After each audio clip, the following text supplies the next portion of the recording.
사랑하는 성도 여러분, 오늘 우리는 아름다움이라는 단어를 마음에 품고 말씀을 시작하려고 합니다. 세상은 대칭이 완벽하고 또 매끄럽고 흠집 없는 것을 아름답다라고 그렇게 얘기합니다. 물론 여기 계신 권사님들과 집사님도 무척 아름답습니다. 그러나 성경이 말하는 이 아름다움, 우리가 믿는 예수 그리스도의 아름다움은 그 기준이 좀 다릅니다. 우리 한번 이사야 53장 2절을 한번 읽겠습니다.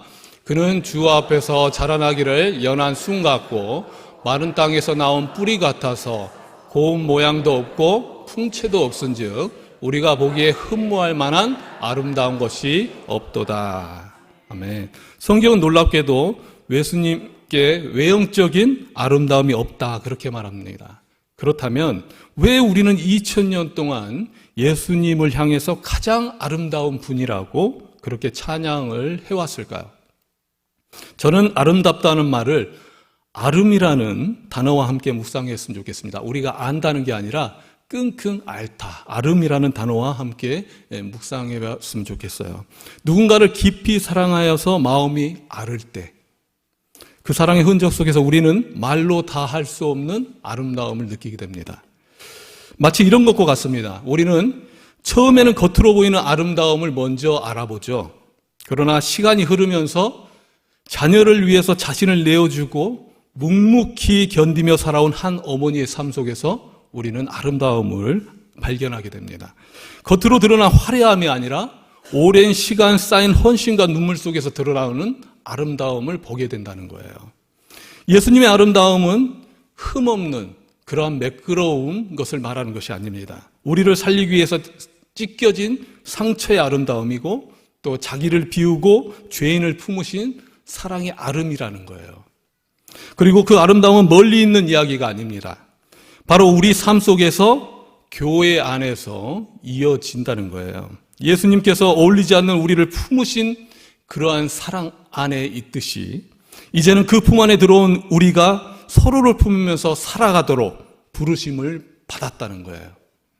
예수님께서 어울리지 않는 우리를 품어주셨듯이 교회는 서로 다른 배경과 서로 다른 아픔을 가진 사람들이 모여서 서로를 품으며 그리스도의 형상을 닮아가는 공동체라는 것입니다. 그래서 교회는 완벽한 사람들이 모인 곳이 아니라 각자 다른 상처를 가지고 다른 배경을 가지고 그러나 같은 은혜를 입은 사람들이 함께 모여서 이루는 공동체라는 거죠.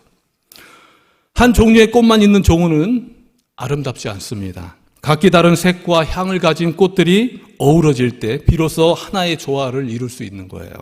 그런데 그 조화는 그냥 이루어지지 않습니다. 누군가는 참고 누군가는 기다리고 누군가는 먼저 손을 내밀어야 한다는 거예요. 왜냐하면 교회의 아름다움은 각자의 색이 드러나는 데서 끝나지 않고 서로를 품을 때 비로소 완성되기 때문입니다. 성도 여러분, 우리는 서로 다르고 또 서로 아프고 여전히 부족합니다. 그러나 그 다른 아름들이 모여서 그리스도 십자가 아래에서 하나로 묶일 때 교회는 세상이 결코 흉내낼 수 없는 아름다움을 드러내게 된다는 거예요. 아름다움은 상처가 사라질 때 생기지 않습니다. 상처가 사랑으로 바뀔 때 비로소 드러나게 된다는 거죠. 그것이 그리스도의 아름다움입니다. 그리고 바로 그것이 교회의 아름다움이라는 거죠. 저는 어렸을 때 이런 아름다움에 대해서 몰랐어요. 근데 시간이 지나면서 점차 그 아름다움을 깨닫게 되었습니다. 결국 예수님의 찢기신 상처에서 시작된 그 사랑이 이제는 우리 안에서 흘러서 서로를 품는 공동체의 아름다움으로 나타나는 것입니다. 그것이 바로 그리스도의 형상이 교회 안에서 이루어지는 모습이라는 거죠. 그러나 우리는 교회의 역사를 돌아볼 때 이 아름다운 교회가 얼마나 깨지기 쉬운지 우리는 보아왔습니다. 사도행전의 초대교회도 그랬고 로마 교회도 그랬습니다. 그리고 오늘날 우리의 교회도 다르지 않다는 거예요. 그렇다면 질문이 생깁니다. 이렇게 다른 우리가, 이렇게 연약한 우리가 어떻게 하나 될 수 있을까? 바로 그 질문에 오늘 본문이 답하고 있다는 거예요. 로마서 15장 5절부터 6절까지의 말씀입니다. 로마서 14장을 보면 로마 교회 안에는 분명한 갈등이 있었습니다. 강한 자와 약한 자가 함께 있었고, 그리고 그들은 서로 다른 신앙의 배경을 가지고 있었습니다. 어떤 이들에게는 고기를 먹는 것이 신앙의 자유였지만, 어떤 이에게는 채소만 먹는 것이 하나님에 대한 헌신으로 생각했다는 거예요.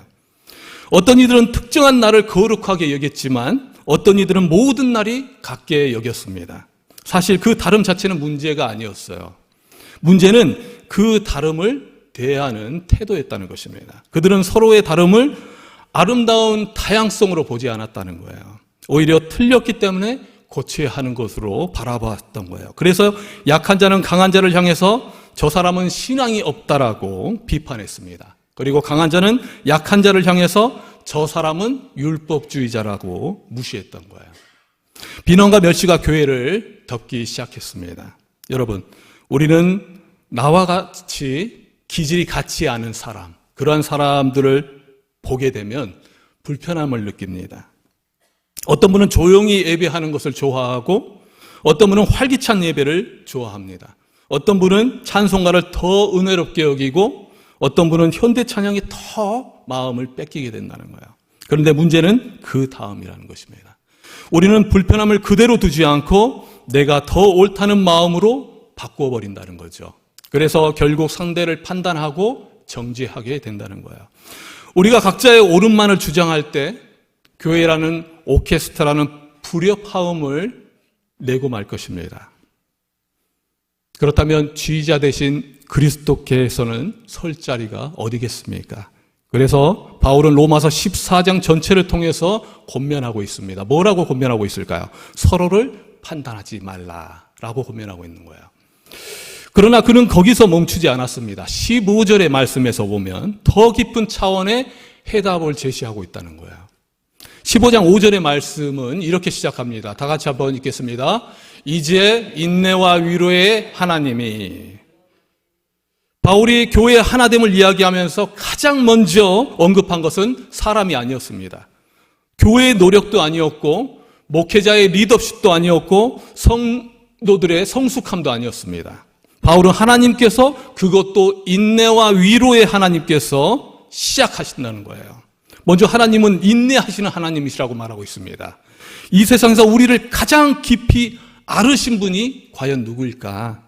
그것은 바로 하나님 자신이라는 거죠. 하나님께서 이스라엘 백성들을 기다리셨습니다. 출애굽시킨 이후에 하나님은 그들을 포기하지 않으시고 40년 동안 광야에서 먹이시고 입히시고 인도하셨다는 거예요. 그리고 그 이후로도 범죄하는 이스라엘 나라를 바라보면서 인내 속에서 말할 수 없는 탄식을 하셨습니다. 호세아 11장 8절의 말씀을 다 같이 한번 읽어봤으면 좋겠습니다.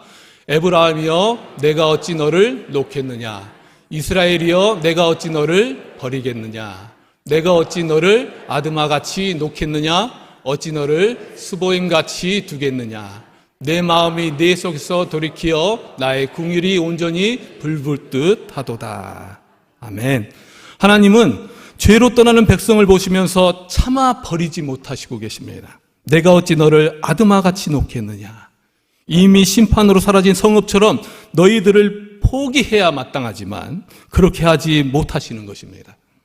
우리가 돌아오지 않을 때에도, 또다시 넘어질 때에도 하나님은 그 마음속으로 앓으시면서 끝까지 인내하셨다는 거예요. 우리는 그런 사랑으로 살아가는 사람들이라는 것입니다. 그리고 하나님은 또한 위로하시는 분이시라는 거예요. 이사야 40장 1절에는 모든 것이 무너져 그 자리에 있는 자리에서 내 백성을 위로하라라고 그렇게 말씀하십니다. 그런데 그 위로의 하나님께서는 말로만 그치신 하나님이 아니셨다는 거예요. 하나님은 멀리서 말씀만 하시는 분이 아니라 우리의 눈물 곁으로 직접 찾아오시는 분이시라는 거죠. 가장 무너진 자리에서 더 이상 버틸 힘조차 없는 그때에 하나님은 우리 곁에서 앉아 계시는 분이시라는 거예요. 바울은 바로 우리를 위해서 속타며 기다리는 이 하나님이 지금 이 자리에서 우리를 하나 되게 하신다고 선언하고 있습니다. 너희로 서로 뜻이 같게 하여 주사. 우리가 하나됨을 만들어내는 것이 아닙니다. 인내와 위로의 하나님께서 우리를 위해서 아르신 하나님께서 우리를 하나되게 하시는 것입니다. 그러므로 교회의 하나됨은 우리의 성취가 아니라는 거예요. 하나님의 은혜라는 것입니다. 사도행전 1장을 봤으면 좋겠습니다. 예수님 승천 후에 제자들이 마가의 다락방에서 마음을 같이하여서 기도했습니다. 베드로는 충동적이었고 도마는 의심이 많았습니다. 열심당원 시몬과 세리마태는 세상에서 적과 같은 존재였습니다. 두 사람이 같은 자리에 앉아서 함께 기도하는 것, 세상의 눈으로는 절대 불가능한 일이었습니다. 그러나 하나님께서는 그들을 하나되게 하신 거예요. 그 하나됨의 능력은 인내와 위로의 하나님으로부터 나오는 것이었다는 거예요. 여기서 우리는 한 가지 중요한 진실을 붙들어야 합니다. 사람과 사람 사이의 관계를 생각해 봤으면 좋겠어요.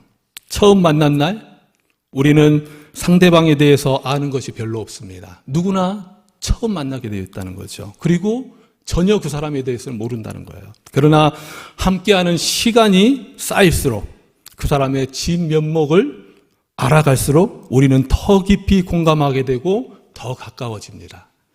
처음에는 어색하던 사이가 세월이 흐르면서 말 한마디 없이 서로의 마음을 읽는 사이가 된다는 거예요. 그것은 단순히 시간의 양 때문이 아니에요. 그 시간에는 바로 진심이 담겨 있기 때문입니다. 서로를 향한 진정한 관심과 사랑이 흐르고 있기 때문에 점점 가까워지고 친밀해지게 된다는 거죠. 신앙도 꼭 그와 같습니다. 우리가 하나님을 향한 중심을 놓치지 않고 말씀을 통해서, 기도를 통해서, 예배를 통해서 그분을 더 깊이 알아갈수록 우리의 신앙은 시간이 더할수록 더욱 깊어지고 풍성해진다는 거예요. 처음에는 두려움으로 나아갔던 자리가 세월이 쌓이면서 사랑으로 나아가는 자리가 되고, 처음에는 의무로 드렸던 예배가 인내와 위로의 하나님을 더 깊이 알아가면서 감사와 감격의 예배가 된다는 거예요. 그러나 반대의 경우도 있습니다. 관계의 중심이 진심이 아니라 형식일 때 오랜 시간이 오히려 독이 되는 거예요. 오래 알고 지냈지만 여전히 서로를 모르는 사이, 함께 있어도 더 외로운 관계, 우리 주변에서 어렵지 않게 볼 수 있는 상황입니다. 신앙도 마찬가지입니다. 하나님을 향한 중심 없이 습관과 형식적으로 반복되는 신앙생활은 시간이 흐를수록 오히려 올바른 신앙에서 멀어지게 하는 거예요. 오래 교회에 다녔지만 마음은 더 메마르고 예배 자리에 앉아 있어도 하나님과의 거리는 더 멀어지는 것입니다. 이것은 교회 안에서 하나됨에도 그대로 적용된다는 거예요. 같은 교회에 오래 다닌다고 저절로 하나가 되지 않습니다. 수십 년을 함께 했어도 형식적인 관계로 남아있다면 그 공동체는 이름만 교회일 뿐이라는 거예요. 반면에 각자가 인내와 위로의 하나님 앞에서 그분의 사랑을 마음 깊은 곳으로 공감하고 은혜가 넘칠 때, 그 은혜를 받은 자들이 서로 대할 때 비로소 진정한 하나됨이 일어나는 것이라 믿습니다. 그것은 하나님의 은혜로 살아가는 사람은 자신도 은혜가 아니면 설 수 없는 존재라는 것을 알고 있기 때문이에요. 그 겸손이 형제의 다름을 품게 하는 것이고 그 감격이 상처를 안아줄 힘이 되는 것입니다. 우리의 힘으로는 할 수 없는 거예요. 우리가 주님의 은혜를 받은 자로서 그 사랑을 마음 깊은 곳으로 공감할 때 세상은 우리로 말미암아서 하나님을 더욱 알아가게 되는 것입니다. 교회의 하나됨은 그렇게 시작되는 거예요. 노력으로 만들어지는 것이 아니라 은혜로 흘러넘치는 것이라는 거예요. 5절은 계속해서 이렇게 말합니다. 5절을 한번 읽어보겠습니다.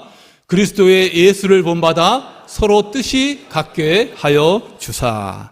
그렇다면 우리가 본받아야 할 예수님은 어떤 분이실까? 여기서는 그리스도 예수를 본받아라. 그리고 그에 따라서 서로 뜻이 같게 해라고 말하고 있다는 거예요. 로마서 15장 3절은 이렇게 말하고 있습니다. 그리스도께서도 자기를 기쁘게 하지 아니하셨나니. 예수님은 강한 자의 자리를 내려놓으신 분이셨다는 거예요. 빌립보서 2장은 이렇게 선언하고 있습니다.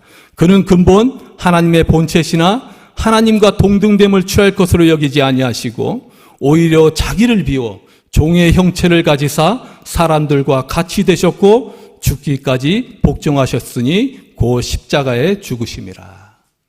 하늘 보좌에서 천사들의 경배를 받으시던 그분이 말구유로 태어나셨고 종의 형체를 입으신 거예요.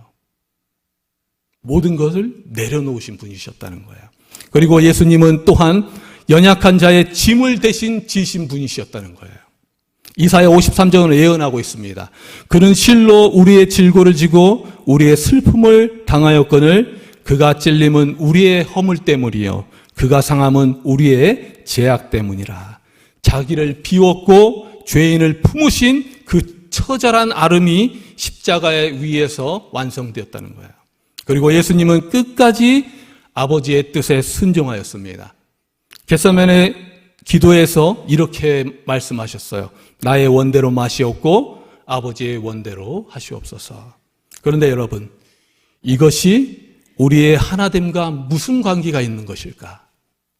그것은 이 모든 과정이 하나님과 우리를 하나 되게 하고 우리 서로를 하나 되게 하기 위해서 하신 일이기 때문이라는 거예요. 낮아지시고 복종하시고 또한 우리의 짐을 지신 것, 그것이 하나 되게 하기 위해서 하신 것이라는 거예요. 그래서 우리 모두가 그리스도를 바라본다면 우리는 자연스럽게 가까워지고 하나가 될 수 있습니다. 십자가는 하늘의 그 높은 것과 땅을 연결한 거예요. 하늘과 땅이라는 극단의 차이를 그리스도의 몸으로 연결한 것입니다. 가장 높은 분이 가장 낮은 자의 자리에 오셔서 우리와 하나 되기 위해서 자신을 낮추신 거예요. 교회의 하나됨은 우리가 비슷해지는 것이 아닙니다. 서로 비슷해지는 것이 아니에요. 우리 모두가 각자의 자리에서 중심을 예수 그리스도에게 두고 예수 그리스도를 바라보게 될 때 하나가 될 수 있다는 거예요. 왜냐하면 예수 그리스도께서 십자가로 하나가 될 수 있도록 해주셨기 때문이라는 거죠. 핵심은 무엇을 하느냐가 아니라 왜 하느냐에 있다는 것입니다. 조용한 예배를 선호하든 역동적인 예배를 선호하든 그 동기가 나는 이렇게 하는 것이 더 좋기 때문이라는 것이 자기중심적이라는 거죠. 그러나 이를 통해서 하나님께 더 깊이 영광을 돌리기 위한 것이라고 생각한다면 그것은 그리스도 중심적인 것입니다. 우리의 동기가 그리스도를 본받는 것이라면 방식이 다르더라도 우리는 결국 하나라는 거예요. 로마서 14장의 사항으로 돌아가 보겠습니다. 채소만 먹는 사람은 왜 그렇게 합니까? 만약 내가 더 거룩하기 때문이라고 생각한다면 그것은 교만입니다. 그러나 하나님께 온전히 헌신하고 싶어서라고 생각한다면 그것은 경건이 될 수 있다는 거야. 고기를 먹는 사람은 왜 그렇게 합니까? 만약 나는 자유롭고 저 사람은 율법주의자라고 생각한다면 그것은 교만입니다. 그러나 하나님께서 주신 모든 것을 감사히 받아라고 생각한다면 그것은 신앙이 된다는 거죠. 우리 모두가 그리스도의 마음을 품고 그리스도를 본받을 때 우리의 차이는 분열이 아니라 하나님의 다양한 은혜를 보여주는 통로가 될 수 있다는 걸 기억했으면 좋겠습니다. 어릴 때 과학실에서 프리즘 시험을 해보신 기억이 있을 것입니다. 하나의 빛이 프리즘을 통과하면 7개의 빛깔을 내면서 나눠지게 되는 거예요. 그러나 그 7 색깔은 따로 존재하는 빛이 아닙니다. 하나의 빛이 드러난 모습이라는 거죠. 이와 같이 우리의 다양성도 같습니다. 서로 다른 모습과 표현은 흩어진 것이 아니라 그리스도라는 하나의 빛이 더 풍성하게 드러나는 결과라는 거예요. 하나님은 우리의 다름을 통해서 그리스도의 빛을 더 넓고 더 깊게 비추시기를 원하십니다. 그러므로 나의 다름은 문제가 아니라 공동체라는 작품을 완성하기 위해서 하나님이 내게 주신 독특한 색깔이라는 것입니다.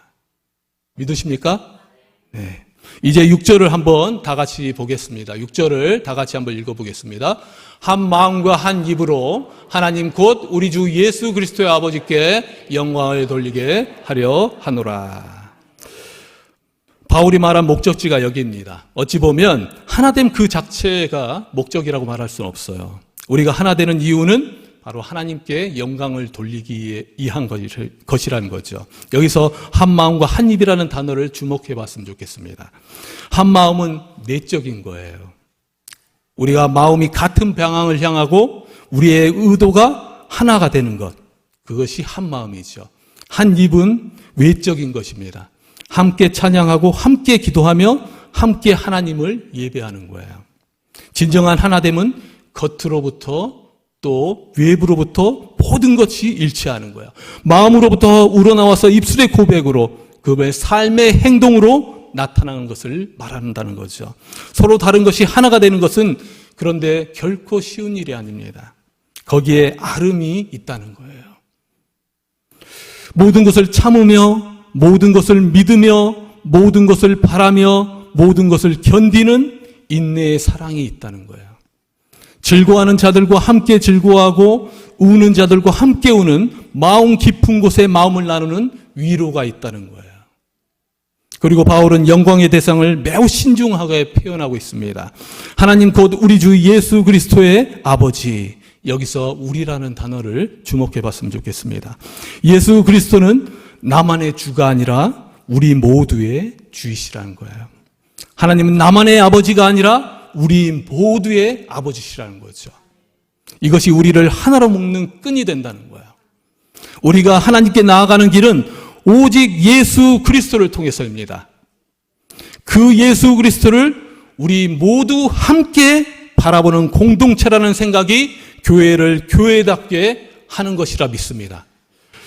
우리가 주일마다 이 자리에 모일 때를 생각해 봤으면 좋겠어요.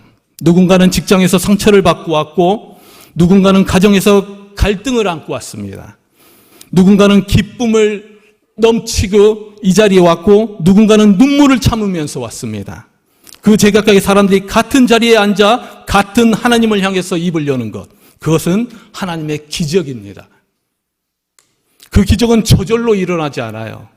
주의자의 손끝을 바라보는 성가대원처럼 우리 각자 나를 내려놓을 때 그 합창이 완성될 수 있다는 거예요.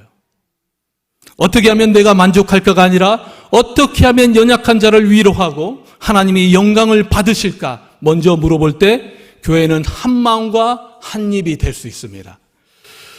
그런데 여러분, 이것은 단순한 권면이 아니에요. 예수님께서 십자가를 앞두고 나서 마지막으로 붙들린 기도의 제목이라는 거예요. 정말 유언 같은 그러한 기도 제목이었다는 것입니다. 요한복음 17장 21절을 다 같이 한번 읽겠습니다. 아버지여, 아버지께서 내 안에 내가 아버지 안에 있는 것 같이 그들도 다 하나가 되어서 우리 안에 있게 하사 세상으로 아버지께서 나를 보내신 것을 믿게 하옵소서. 아멘. 예수님은 십자가를 지시기 전에 자신의 고통보다도 먼저 교회의 하나됨을 위해서 기도했습니다. 왜일까요? 교회의 하나됨은 선택이 아니기 때문이에요. 세상을 향한 가장 강력한 증거가 될 수 있기 때문입니다. 우리가 서로 사랑하고 서로 품고 하나 될 때 세상은 말로 표현할 수 없는 삶의 복음을 받아들이게 된다는 거예요. 그 삶의 복음을 보게 된다는 거예요. 우리의 삶을 통해서 하나님이 존재하신다는 것을, 하나님이 살아계신다는 것을 알게 된다는 거죠. 우리의 연합이 곧 메시지이고 우리의 하나됨이 곧 증거가 된다는 것입니다. 서로 다른 우리가 십자가 아래에서 하나가 될 때 세상은 비로소 알게 된다는 거예요. 이렇게 얘기할 겁니다. 예수님은 참으로 하나님께로부터 오신 분이다. 사랑하는 성도 여러분, 말씀을 맺고자 합니다. 예수님이 십자가에 달리셨습니다. 그분의 몸은 찢겼고 머리에는 가시관이 씌어졌습니다. 손과 발에는 못이 박혔습니다. 세상의 눈으로는 가장 처참하고 볼품없는 모습이었다는 거예요. 이사야가 예언한 그대로 고운 모양도 없고 풍채도 없은 즉 우리가 보기에 흠모할 만한 아름다운 것이 없도다. 그러나 그 순간 역사에서 가장 찬란한 아름다움을 보여주셨다는 거예요. 그 십자가를 통해서. 하늘의 하나님과 땅의 죄인이 그 십자가를 통해서 하나가 되었기 때문입니다. 그 찢김으로 하나가 되었습니다. 그리고 그 비움으로 모든 것들이 달랐던 모든 것들이 조화를 이루게 되었어요. 그리고 죽음이 생명으로 바뀌게 되었다는 거죠. 그런데 이 십자가의 모습이 바로 교회의 본래 모습이라는 것입니다. 교회는 흠없이 매끄러운 사람들이 모이는 곳이 아닙니다. 각자의 상처와 아픔과 연약함을 가진 사람들이 모이는 것입니다. 그리고 그 모인 사람들이 서로를 위해서 아픔을 나누고 서로의 문제를 감당해주고 그리고 서로의 무게를 함께 지는 곳이 교회라는 거죠. 우리가 서로를 안을 때 우리는 예수님을 닮아갈 수 있다는 거예요. 나와 다른 형제의 손을 잡을 때 우리는 십자가가 이 땅에서 계속되고 있음을 보여준다는 거예요. 그리고 그러한 아름다움을 세상에 증거할 수 있게 된다는 거죠. 불편함을 감수하면서 연약한 자 곁에 있을 때에 우리 안에서 인내와 위로의 하나님이 비로소 역사하시는 거예요. 일하시게 된다는 거죠. 그러한 공동체를 보면서 세상이 물을 것입니다. 어떻게 저렇게 다른 사람들이 저토록 깊이 사랑할 수 있을까? 그곳에서 세상 사람들은 우리와 함께 하시는 주님을 보게 된다는 거죠. 비로소 그들은 깨닫게 된다는 거예요.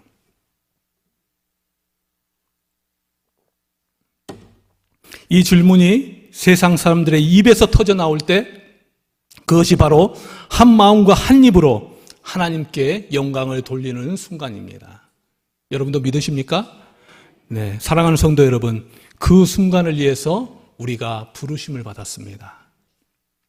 잘나고 똑똑한 사람들만 모인 매끄러운 공동체가 아니라 정말 깨어지고 아픈 이들이 모여서 서로를 위로하고 그리고 그리스도의 형상을 빗어가는 정말 아름이 있는 아름다운 공동체, 그러한 교회가 되기를 소망합니다. 이런 말씀을 마음에 소중하게 또 알고 우리의 삶의 속에서 진정한 아름다움을 품고 또 한 마음과 한 입으로 하나님께 영광을 돌리는 공동체로 세워져 가기를 주님의 이름으로 축원합니다.